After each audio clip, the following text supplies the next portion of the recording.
Everyone, welcome back to my channel Wisdom Academy. I am Komal Dikshit and I know अभी आप सब लोग बहुत ज़्यादा टेंशन में हो क्योंकि अभी किसी को भी समझ में नहीं आ रहा कि हमें इंटरव्यू की प्रिपरेशन करनी चाहिए या नहीं, क्योंकि पता ही नहीं एग्जाम कैसा गया है क्या नहीं, ऑप्शन ही ऐसे थे। It's okay, but still hope है, उम्मीद है, करना तो है ही, और कोई ऑप्शन नहीं है। प्रिपरेशन तो करनी है, स्टार्ट करना ही है कहीं ना कहीं से, तो डेफिनेटली करेंगे। होप फॉर दी बेस्ट, और हो सकता है कि रिजल्ट बहुत अच्छा आए, हम सबका ही सिलेक्शन हो जाए।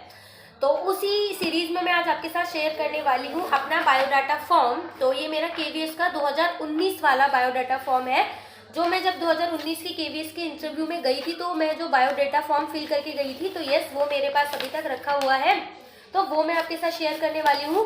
मीन्स इसमें बेसिकली हम इस वीडियो में बायोडाटा ही शेयर करने वाले हैं, बायोडाटा के बारे में ही जो है पढ़ने वाले हैं, बायोडाटा के बारे में ही कि बायोडाटा फॉर्म क्या होता है और ये इतना ज़्यादा इम्पॉर्टेंट क्यों है, इसको फिल करना इतना ज़्यादा इम्पॉर्टेंट क्यों है या इतनी ज़्यादा इम्पॉर्टेंस क्यों है। देखो, बेसिकली जो हमारा इंट्रोडक्शन होता है, इंट्रोडक्शन को क्या बोला जाता है कि वो ना एक की है। इंट्रोडक्शन क्या है? की है एक इंटरव्यू की। मीन्स इंट्रोडक्शन ही एक ऐसा पार्ट होता है ना, वो स्टार्टिंग में ही आपकी पूरी पर्सनैलिटी को रिफ्लेक्ट कर देता है कि आपकी पर्सनैलिटी क्या है क्या नहीं, मतलब तो वो आपको रिफ्लेक्ट करने वाला पार्ट क्या होता है, वो होता है इंट्रोडक्शन। और इंट्रोडक्शन उनको कहाँ से मिलता है? यहाँ से।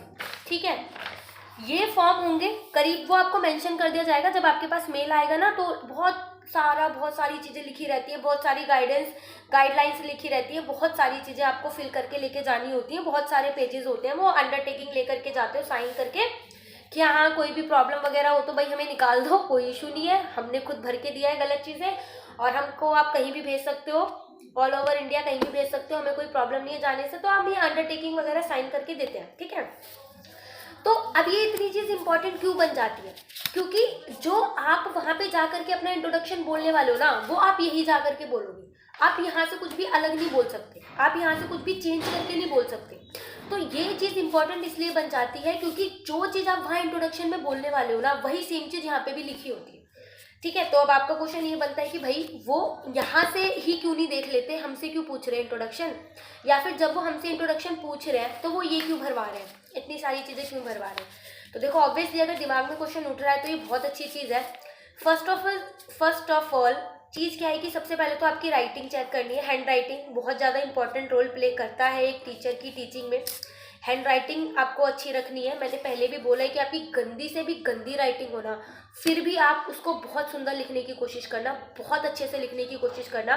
फोटो कॉपी करवा लो, 10-12 फोटो कॉपी करवा लेना, बार बार लिख के प्रैक्टिस करना, लेकिन लिखना अपने हाथ से। अब आप सोचो कि भाई मैं किसी और से लिखवा लूँगा, तो वो भी मत करना, पकड़े जाओगे तो गलत चीज़ हो जाएगी, क्योंकि ब्लैक बोर्ड पे तो आप ही लिखने वाले हो, तो जिससे आप लिखवाओगे वो तो वहाँ जाएगा नहीं। तो फर्स्ट चीज़ आपको अपने हाथ से लिखना है। सेकेंड चीज़ जो आप वहाँ पे जा करके अपने इंट्रोडक्शन में बोलोगे ना, वो चीज़ इससे अलग मत बोलना।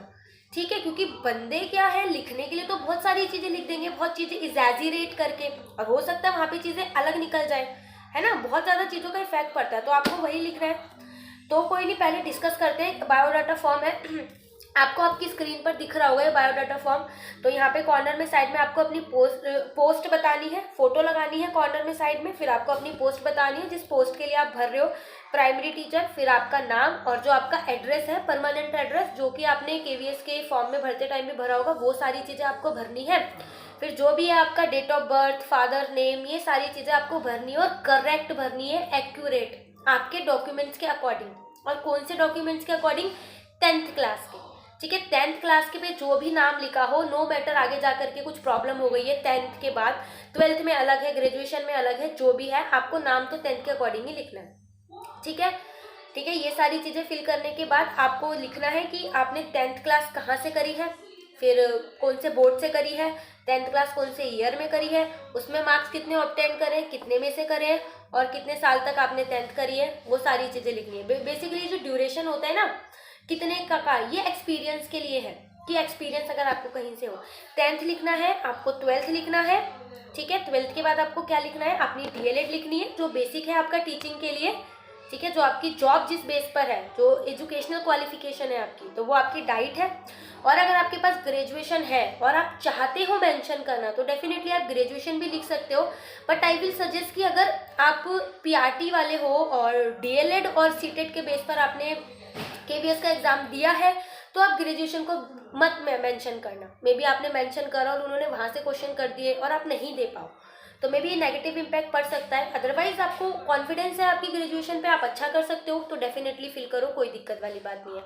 और यस, जो कैंडिडेट्स बीएड और ग्रेजुएशन के बेस पर दे रहे हैं एग्जाम, उनको दोनों ही मेंशन करना ज़रूरी है। बीएड भी मेंशन करना ज़रूरी है और ग्रेजुएशन भी मेंशन करना ज़रूरी है।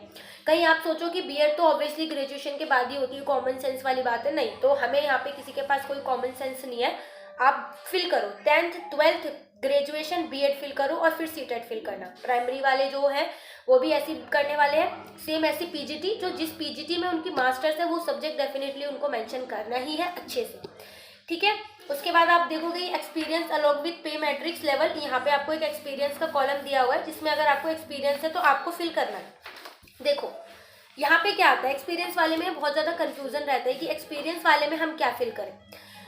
आपको एक्सपीरियंस ना आप किसी का भी फिल कर सकते हो, चाहे वो प्राइवेट स्कूल हो, चाहे वो गवर्नमेंट स्कूल हो और चाहे वो एनजीओ स्कूल हो, लेकिन उसका ना आपके पास एक्सपीरियंस सर्टिफिकेट होना चाहिए, ठीक है। मान लो बहुत सारी गर्ल्स होती है, मान लो वो 12th के बाद ही किसी भी स्कूल में पढ़ा रही है, जाके वो 5 साल 6 साल 7 साल वहाँ पे पढ़ा रही है, तो वो यहाँ पे मेंशन नहीं कर सकती कि उनको 5 साल का एक्सपीरियंस है, 7 साल का एक्सपीरियंस है। क्यों?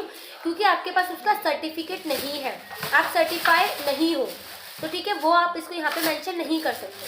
अब बात ये है कि यहाँ पे मेंशन कौन कर सकता है, तो जैसे गेस्ट टीचर्स हैं, गेस्ट टीचर्स हैं वो काम कर रहे हैं दिल्ली के स्कूलों में, तो गेस्ट टीचर बिल्कुल मेंशन करेंगे, क्योंकि उनको तो सर्टिफिकेट मिल जाएगा स्कूल से जब वो मांगेंगे, क्योंकि भाई गवर्नमेंट के अंडर काम कर रहे हैं, उनके पास गवर्नमेंट का है प्रूफ कि वो यहाँ पे फिल भर सकते हैं। फिर इसके बाद जो कॉन्टेक्ट टीचर होते हैं वो फिल कर सकते हैं, जो एनजीओ में काम कर रहे हैं और अगर उनके पास सर्टिफिकेट है तो वो मेंशन कर सकते हैं। अदरवाइज इस कॉलम को, एक्सपीरियंस को अवॉइड करना। वैसे आपको पता है, मान लो अगर आप इंटरव्यू देने जाते हो और अगर आपको एक्सपीरियंस है और एक नॉन एक्सपीरियंस कैंडिडेट है, तो ऑब्वियसली प्रेफरेंस तो एक्सपीरियंस को ही दी जाती है, ये आपको भी पता है। बट एक बात ये अलग है कि जब आप लोगों में काम करने का मौका ही नहीं दोगे तो एक्सपीरियंस कहाँ से होगा। तो एक्सपीरियंस वाली बात में अगर आपके पास एक्सपीरियंस है गेस्ट टीचर का, कॉन्ट्रैक्ट टीचर का या एनजीओ के टीचर का और प्राइवेट स्कूल का भी, बट अगर आपके पास एक्सपीरियंस सर्टिफिकेट है तो ही आप यहाँ पे मेंशन करना, अदरवाइज आप मेंशन मत करना, ठीक है। आपको बताना है सीरियल नंबर, आपका पोस्ट है, जो आपकी पोस्ट है वो, और नेम क्या था ऑर्गेनाइजेशन का, कब से कब तक आपने काम करा, ये लोकल बॉडी थी, गवर्नमेंट बॉडी थी, स्टेट गवर्नमेंट की बॉडी थी, पीरियड कब से कब तक आपने काम करा, एक्सपीरियंस कितना, आपकी कमीशन पे जो मैट्रिक्स था वो कितना था, कौन सा पेमेंट पे कमीशन वहाँ पे यूज़ हो रहा था, वो आपको बताना है, ठीक है। फिर इसके बाद आता है सबसे ज़्यादा इंपॉर्टेंट चीज़, जो है a short note your suitability to the post. Means basically आपसे ये क्वेश्चन करना चाह रहे हैं कि भाई हम आपको ये नौकरी क्यों दें। मीन्स आप एज अ प्राइमरी टीचर और एज अ टीजीटी और एज अ पीजीटी आप सुटेबल क्यों हो, हम क्यों आपको नौकरी दें। यहाँ पे इतने सारे हज़ारों बच्चे आए हैं पेपर देने, इंटरव्यू देने, हम उनको छोड़ के आपको नौकरी क्यों दें, बेसिकली ये पूछना चाह रहे हैं। तो डेफिनेटली यहाँ पे भरने के लिए ना आपको बहुत अच्छा सा कुछ होना चाहिए, और मोस्ट इम्पॉर्टेंट थिंग, वो सारी चीज़ें सिर्फ आपके बारे में होनी चाहिए।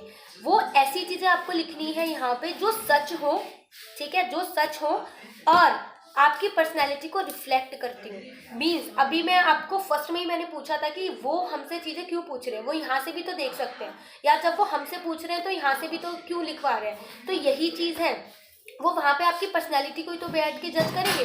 तो जब आप अपने बारे में उनको ये सारी चीज़ें बताओगे तो वो देखेंगे कि भाई सच में है बंदे में ये बात या नहीं, या फिर बस लिखने के लिए लिख दिया, सच में कुछ ऐसा है भी या नहीं। तो मैंने उस टाइम पे क्या लिखा था मैं डेफिनेटली वो आपको पढ़ के बताऊंगी, बट यहाँ पे मैं अभी आपको ओवरऑल ये समझाना चाह रही हूँ कि बायोडाटा फॉर्म की इंपॉर्टेंस है, आप नेगलेक्ट नहीं कर सकते, इसको अच्छे से भरना पड़ेगा। 5 से 6 फॉर्म आपको भर के लेके जाने होते हैं, और ध्यान रखना सारे आपकी ही राइटिंग में होने चाहिए, ठीक है। तो 8th में ये शॉर्ट नोट था, आपको अपने बारे में लिखना है, छोटे से कम शब्दों में ज़्यादा चीज़ें, ठीक है। कहते हैं ना minimum cost per maximum profit होता है, कॉमर्स वालों का मेन एक टैगलाइन रहती है ना इकोनॉमिक्स की, minimum cost per maximum profit. तो आपको कम से कम वर्डों में बहुत अच्छी चीज़ें रिफ्लेक्ट करनी है, और वहीं पे आप जा करके जो वो इंट्रोडक्शन दोगे तो आपकी पर्सनैलिटी में वो चीज़ें रिफ्लेक्ट होनी चाहिए कि हाँ भाई अगर बंदा है बंदी ऐसे कह रही है तो इसमें ये चीज़ है। लास्ट में है any special achievement, any special achievement, यहाँ पे भी मेंशन करा हुआ है कि एनी अचीवमेंट नहीं लिखा हुआ, एनी स्पेशल अचीवमेंट है। देखो अचीवमेंट ना किसी की भी लाइफ में कुछ भी हो सकती है, किसी के अकॉर्डिंग भी, लेकिन कुछ अचीवमेंट ऐसी होती हैं जो कुछ स्पेसिफिक होती है, मीन्स जो हो सकता है जो आपके ही साथ हो, किसी और को आपको लगता है ना हो। तो यहाँ पे आप सब लोगों को ना बहुत सारे सर्टिफिकेट्स मिले होंगे, डाइट में आपने किसी चीज़ में पार्टिसिपेट किया होगा, स्कूल में पार्टिसिपेट किया होगा, आपको सर्टिफिकेट मिले होंगे। तो आप उन सर्टिफिकेट को लिखना अवॉइड करना, ठीक है। यस, आपको लिखना नहीं है, उनको अवॉइड करना है, क्योंकि हम कहीं ना कहीं पार्टिसिपेट करते हैं ना, तो सर्टिफिकेट आजकल नॉर्मल है, हर जगह सर्टिफिकेट मिल जाते हैं, बट सर्टिफिकेट भी होने चाहिए ना कुछ ऐसे होने चाहिए जो मतलब स्पेसिफिक हो, जो अलग हो, जो स्पेशल हो, कि हाँ भाई ये हर किसी को नहीं मिलती, ये कुछ अलग है। तो ऐसे स्पेशल अचीवमेंट यहाँ पे देना, ठीक है। ये ओवरऑल हमारा अभी बायोडाटा फॉर्म हो गया जो हमें भर के लेके जाना है, 2 पेजों का होता है, नॉर्मल का भर के लेके जाना है। इसके अलावा जो आप एक चीज़ क्या मेंशन कर सकते हो, लैंग्वेजेस के बारे में। केवीएस में जो एक लैंग्वेज है ना, एक बहुत इंपॉर्टेंट रोल प्ले करता है इंटरव्यू में। हो सकता है आपको हिंदी इंग्लिश पे दोनों पे कमांड है, बट इसके अलावा आपको कोई तीसरी लैंग्वेज आती हो, जैसे मुझे आती है पंजाबी, या किसी को आती हो संस्कृत, किसी को आती हो तमिल, किसी को आती हो कन्नड़, ठीक है। तो आप प्लीज़ उसको ना मेंशन करना, क्योंकि देखो हिंदी इंग्लिश तो रिक्वायर है ही, बट क्या है अगर मान लो आपको कन्नड़ आती है तो हो सकता है वो आपका जो, अगर आपको सिलेक्ट करते हैं, आपका इंटरव्यू अच्छा जाता है, तो हो सकता है आपको फॉर्म क्या मिल जाए, कर्नाटका मिल जाए। तो कर्नाटका में कन्नड़ लैंग्वेज बोली जाती है, तो ये क्या होगा, वहाँ के बच्चों के लिए भी हेल्पफुल रहेगा, और आप भी वहाँ पे एज अ रिसोर्सफुल काम कर पाओगे, रिसोर्स बन जाओगे ना वहाँ पे कि आपको कन्नड़ आती है, तो हो सकता है वो चीज़ आपके वहाँ पे रिफ्लेक्ट हो जाए, ठीक है।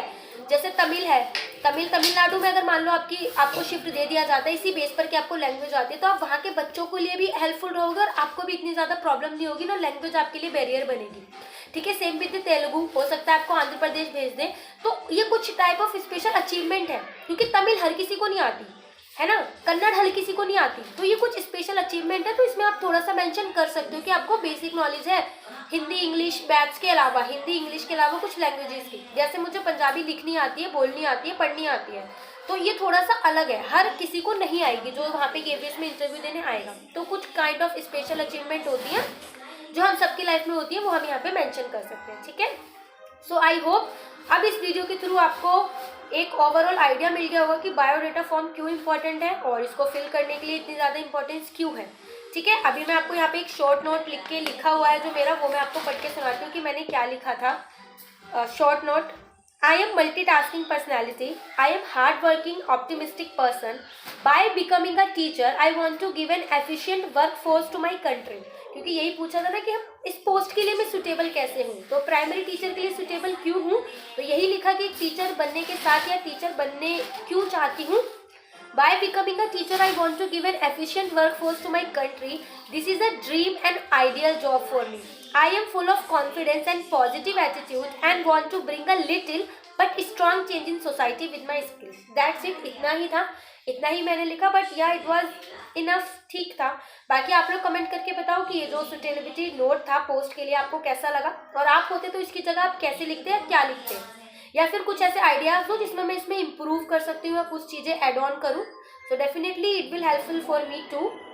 और येस, एनी स्पेशल अचीवमेंट मुझे लगा कि अगर मैं ज़्यादा लिखूंगी, मतलब 2 से 3 4 लिखूंगी, तो मुझे लगेगा मैं वहाँ पे शो कर रही हूँ, ज़्यादा शो ऑफ कर रही हूँ, तो मैंने नहीं लिखी थी।